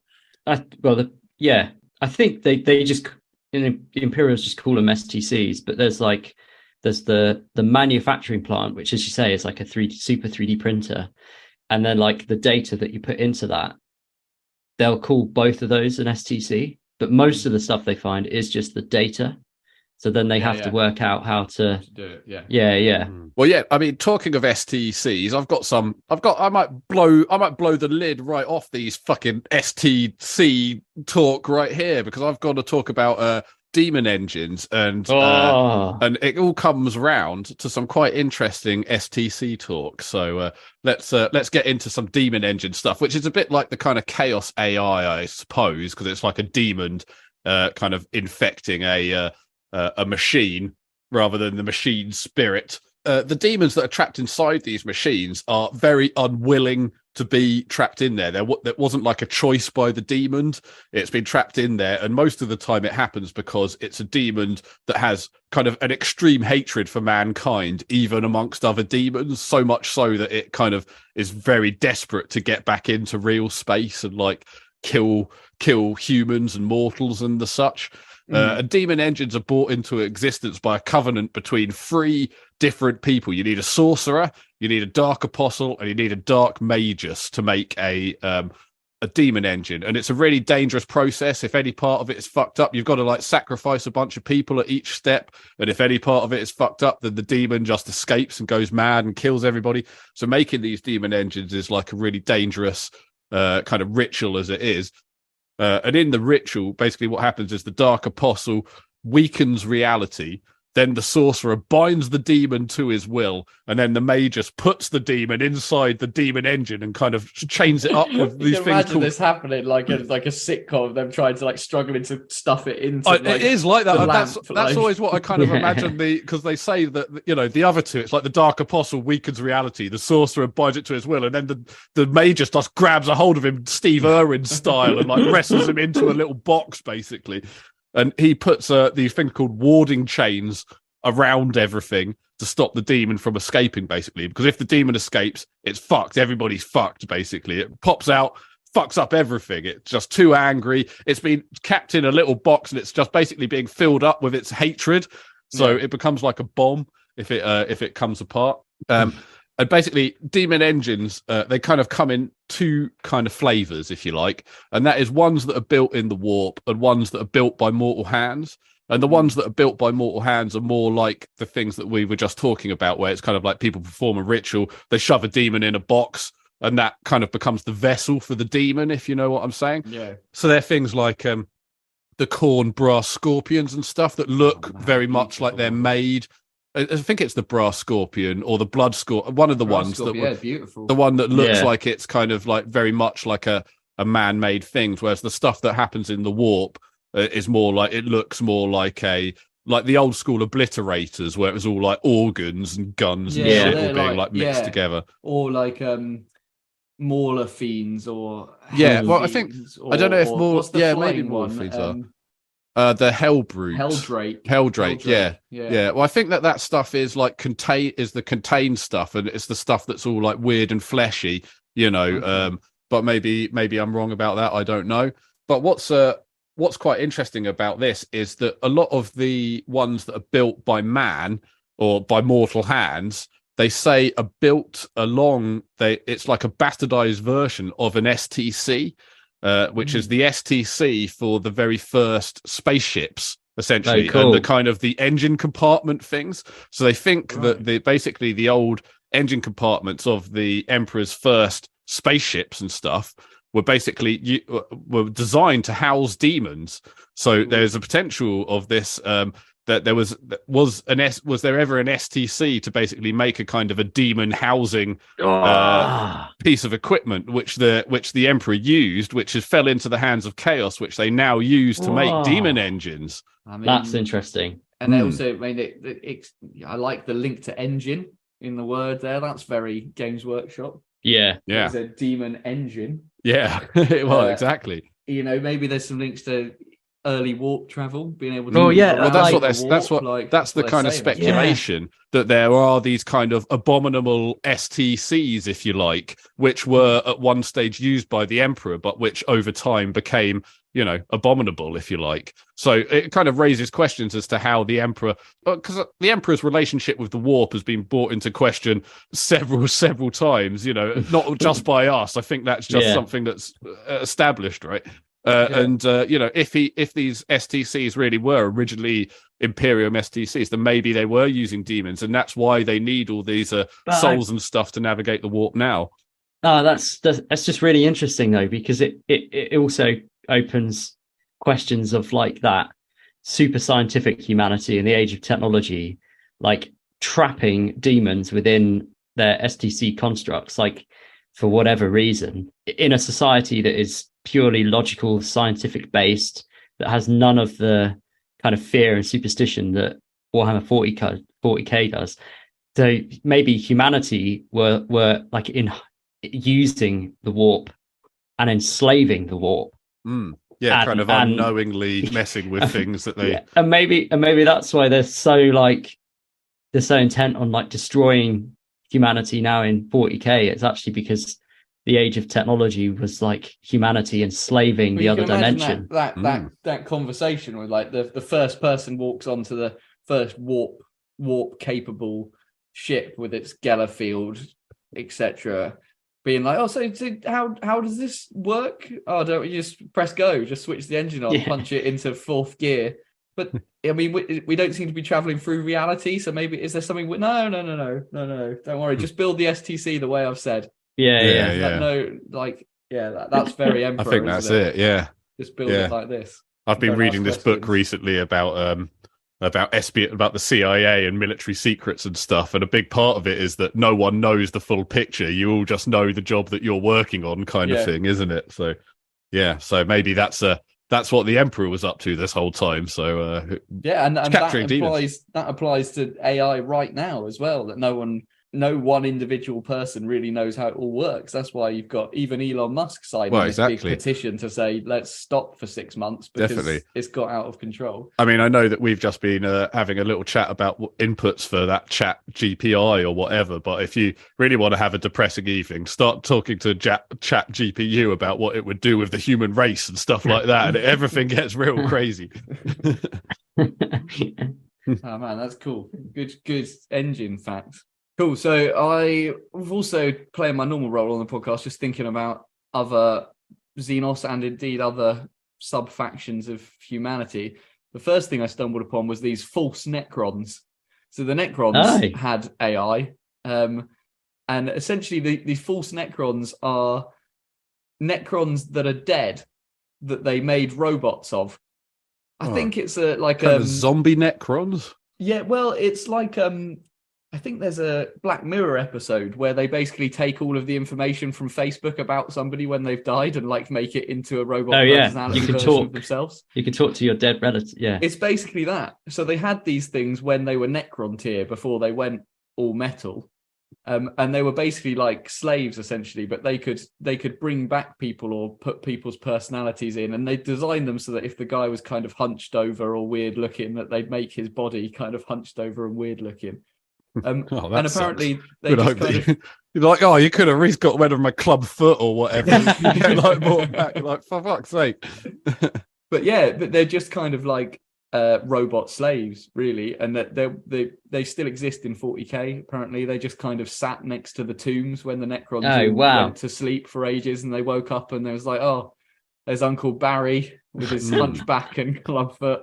Well, I mean, the Necrons must. How do the Necrons feel about AI and stuff? Because surely that, like, you know what I mean. We haven't even like touched on like the Necrons. They're not really AI, are they? AI. They're more they're like human souls encased in living metal, essentially. But then they do use these AI generated versions of human souls trapped in metal as kind of slaves. But apparently they're a bit clumsy and awkward, and they don't really work very well because they're encased in the living metal as well. But apparently, if you're not kind of like a living soul, you don't really use the metal properly. Just kind of like shit, stumbling around rubbish slave Necrons, which I didn't know existed until I was looking up for this. I thought it was pretty cool. The false Necrons. That's cool. I've never heard of that. Yeah, I think I might just start referring to all AI as false Necron now. Like, oh yeah. And then the other big thing that we're going to really struggle to talk about because none of us really know very much about them at all, the return of what we know as squats into leagues of Votann is extremely linked to AI. In fact, it is AI, and it's all one big secret that the Votann refers to the Votann ancestor cores, which they describe as super cogitators, which are basically going to be supercomputers, and the primogenitors of the entire leagues of Votann. They contain kind of vast reservoirs of knowledge, including loads of STCs that the Imperium doesn't have access to. They describe them as self-organizing data stacks, quantum info cores. These are all like faux science words that are in the codices for leagues of Votann. But they are these massive, and they're made by the way they look like stone men. And I didn't know about the stone men until you talked about it today. But when the Votann and the squats kind of disappear off to the far flung corners of the galaxy, and they all sit around and essentially they worship these cores just like anyone else worships religion. The fella who looks like a gnome with the hat and the wizard thing, his wizard powers isn't warp based or magic based or anything. It's his ability to commune with the ancestor core and have access to this vast wealth of knowledge, like that thing Musk's developing, that like hat that allows you to talk to the internet. Like he's in the metaverse. And then from that, they're printing what is essentially Votann Men of Iron, the Iron King, the Iron Kin, which are these models that look like squats, act like squats, look like they might even contain a squat, but they're not squats. They are AI for all intents and purposes. And the Imperium don't know about this. So it seems like allied. The squats are kind of living at peace with AI. They're kind of like the Tau and the Kroot, but they seem to have a good relationship with their AI. They haven't turned on each other and started an intergalactic war or anything. No, it does seem pretty at peace. But what's the AI doing in the background potentially? Turning the squats. If you log on to Votann Internet, it's just all adverts. Just all targeted ads. Well, and there's definite like when they started previewing the Votann models, there's a lot of the same design language with the UR025 or whatever he's called. the Iron Man You are from 25. Blackstone. You are 25. By Yeah, design language, you mean they look similar? yeah. Okay. They have details on the models. They're kind of replicated across. But the Votan squats they're like a past subsect of humanity, aren't they? Or they're like strongly linked So with linked humanity. back to humanity. I mean, these could be stone men. Yeah, as the kind of masters of these And- societies. Yeah, And that's true. they're back. Games Workshop have written in the lore that they're back on the scene because those, what they called the cores, the ancestor cores, are like failing. Yeah. And so they're trying to they've got to be more active in the galaxy to try and save them. So whatever they're called, the ancestor cores, the supercomputers are failing. They're too full of information or something, if I remember correctly. This is quite an important question, I think, potentially for the future of the galaxy and the Imperium. So I thought I'd just ask our newfound 2K chatbot friend. If it knew the answers to this question. Yeah. And the answer is quite intriguing, quite cagey in and of itself. I said, are the Iron King from the leads of Votan true abominable intelligence? And it's replied, I'm sorry, but as an AI language model, I do not have access to information about fictional entities from games or works as fiction, such as the Iron King or leads of Votan. My programming is limited to processing and generating natural language, and I cannot provide information about fictional worlds or characters that exist only within those worlds. That sounds pretty cagey to me. Sounds like they've already started. Yeah. So that's all I could think of, really, that's in 40K. The other thing that I think some people will be sat here thinking, but the AdMech have robots, and you're going to put that to rest, Matt. Oh yeah, the kind of Hero 6s. They're not robots, are they? What are those guys with the fucking the Castellan? Castellan robots. Yeah. No, they're kind of they were around in 30K as well. They have to be programmed with the floppy disks. So you have a cybernetic data smith that you can optionally take with them in the game on the tabletop. And in the lore, his role is to program the robots. So he literally runs around following the robots, putting in floppy disks in the front floppy disk drive to program them to do different things. Pardon? I just imagine this guy running around a machine like spitting on floppy disks, like shoving them in, like But there is something in 40K that has only existed very recently in the lore, as well as the Votan. But this is in the Imperium that could be AI. So it's only been in the lore for the last couple of years, but it's the Cool Inferior. The Cool Inferior is a communication device used by Gulliman to communicate with Belisarius Cool, the Archmagos. And it's hidden in Gulliman's ship, and only he can enter. It's basically a massive mechanical construct. It's like the size of a house. That's kind of what I imagine it to be based on what I've read. There's an astropath in there, loads of computer bits and logic engines, and there's 20 severed heads inside with like tubes and pipes. No more powerful computer than the human brain. Yeah. When the machine talks to Gulliman, all of the heads speak, but you can't hear them because they're in like vats of liquid. So all of their mouths open simultaneously. Which just Gulliman's friend group, as these are his mates. Yeah. And the Cool Inferior is primarily programmed to emulate the voice and the mannerisms of Cool. So Cool is a creation of Cool, so that Gulliman can talk to him without being in the same place. So they're in different parts of the galaxy, and Gulliman can go and speak to Cool about technology. Gulliman can order Cool to do things, and it's transmitted across the galaxy to Cool's ship. So it's kind of a way of him communicating as if Cool was there, with no like time delay. Through talking, I've told you, I'm not going to design you another Invader ATV. Yeah, I told you time again. Or maybe, yeah. So Belisarius Cool has programmed in multiple likely scenarios that he mathematically worked out would be scenarios that him and Gulliman would need to talk about. Like, yes, and- Gulliman, your bum does not look big in those trousers. yeah. And the linked brains and the logic engines have basically, it's as if Gulliman's talking to Belisarius Cool, and it has the entire knowledge that Cool has accumulated over 10,000 years in there as well. So if Cool was to die, it's like a backup for the Archmagos. And Gulliman, apparently when he speaks to it, he often forgets that he's not actually communicating with the Archmagos. It's that convincing. And it's that's the test, isn't it? 27 heads talking to him. Like, what? I mean, come on. He has to shut his eyes. He has to shut his eyes. It's not like that bit in Ex Machina where he's talking to beautiful Alicia Vikander and forgets that she's a robot. There's a guy in a room. Yeah.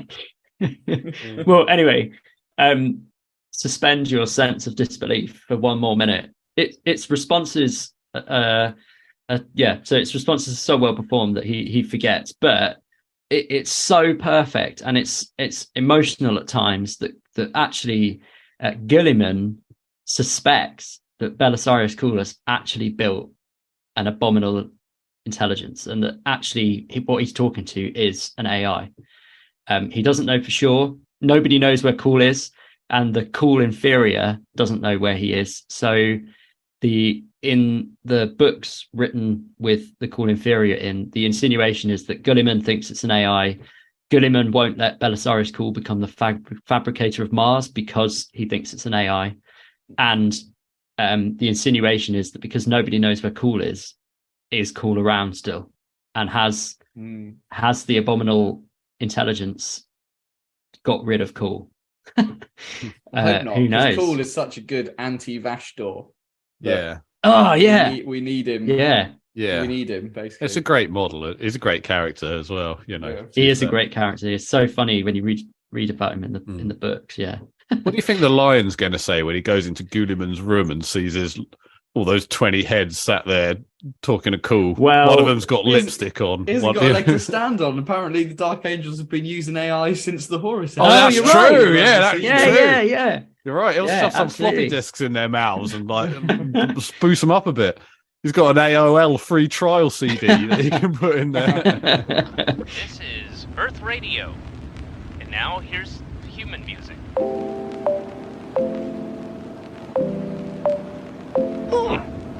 Human music. I like it.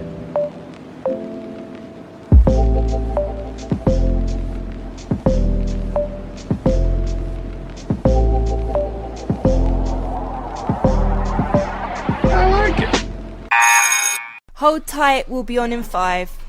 Okay, thanks, Emily. Just got a couple of bits to finish off here and I'll be ready to go. What are you doing, Stoney? You know it's the last part of the show now, right? Yeah, just doing some last-minute tweaks to the Lords of Law quiz here. You know, I threw it together in 5 minutes, but I don't think anyone will notice. Every time. Not even any point doing the Lords of Law anymore, if I'm honest. Look, stop complaining, you two. I mean, yes, maybe the Lords of Law quiz has become the albatross around my neck, weighing me down. But I'll tell you what's not true. I would never spend hours devising a stupid radio show to avoid doing my beloved Lords of Law quiz. The listeners would just never stand for it. No siree. Oh, I wonder what's that coming out of the printer now? Don't know. You better go check. Yeah, go check it. Okay, let's see here. Oh, it's a Photoshop picture of me at the Games Workshop factory leaking the Dante model. Oh, fuck, what is this? Leave me alone. Stop wrestling me to the ground. I'm compliant. That's right, get him, boys. It's just like I said. He was the guy that leaked the Dante model after all. Arrest him for stealing Warhammers. See you later, Stoney. Fuck you, Robo-Chum. Fuck you, Printer, you backstabbing shitbox. Get him out of here, officers. Take him away. Alcatraz, the big house. Whoa. Does somebody mind explaining what the fuck is going on here?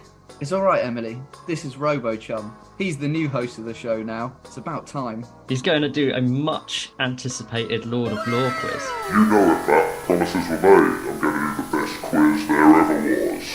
Let's at least download the latest update from AIHost.com. A fine idea, young Emily. Hook me up to AI robopost.com and download more information to my robo-brain. I don't think so. The podcast money's run dry. We're gonna have to download the free trial. Okay, I guess that still works. Here we go. Update started. Guided by 3 laws. The first law was that a robot couldn't hurt a human being. Downloading stoned observations. The second law was that a robot had to obey orders given it by human beings, provided that didn't conflict with the first law. Downloading dick jokes. And the third law was that a robot had to protect its own existence, except where that would conflict with the first 2 laws. Downloading sounding like Jeremy Clarkson to American people. Oh, I don't like where this is going. Download complete. Hello, everybody, and welcome back to this, the last part of the show, the Lords of Law quiz, where I pit Matt and Welshie against each other in a quiz to find out who is the Lord of Law. Wait, what happened? Yeah, where's RoboChum and his excellent quiz? Why are you back? Turns out I was Warhammer 40k trial host number 69 stoned, aging. on podcasthost.com the whole time, but I still got my big computer brain and the best quiz in the world. Great. So you have a really good Lords of Law this time. Absolutely. On this episode, it's who has 40k stinkiest butthole. Are you ready? Oh. Okay. Is it A, Gasco? Human music. I like it. RoboChum. RoboChum. I like it. You got under her skin like a splinter, whilst all the while plotting like a printer. You are now a RoboChum. RoboChum. Galaxy brain with a burning ambition, but you were kinda lame and you wouldn't stop bitching. Why couldn't you have been our RoboChum? I like it. All we wanted was a RoboChum. RoboChum, why were you such a nasty Robo-bastard? Why can't you see you'll never be the host of the LBP? RoboChum. RoboChum. So yes, Matt, you're right on that surprise last answer. It does turn out that Celestine is Warhammer's stinkiest butthole. You win 7,000 million points. How do you feel? Ah, fantastic. Sniped it. That's what he gets for sniffing it so much. All right, well, thanks for listening, everybody. We'll see you next time. Bye-bye. Bye. Bye.